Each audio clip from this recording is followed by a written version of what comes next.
Një incident i rëndë është regjistruar në orët e para të mëngjesit në rrugën e Elbasanit në Tiranë, ku një përplasje mes një drejtuesi motori dhe një efektivi të policisë rrugore ka përfunduar me dëmtime fizike për njërin palë dhe shoqërimin në polici për palën tjetër.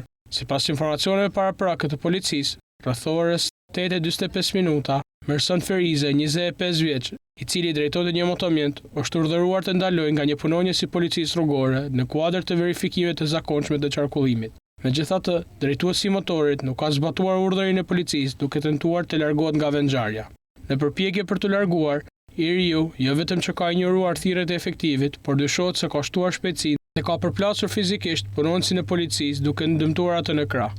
Si pasojë e këtij aksidenti, efektivi i policisë rrugore është dërguar menjëherë për ndihmë mjekësore në spitalin ushtarak, ku po merr trajtimin e nevojshëm mjekësor. Autori i ngjarjes është identifikuar si një punonjës i forcave të armatosura dhe shoqëruar në ambientet e policisë së Tiranës, ku po merret në pyetje për të sqaruar rrethanat e plota të ngjarjes.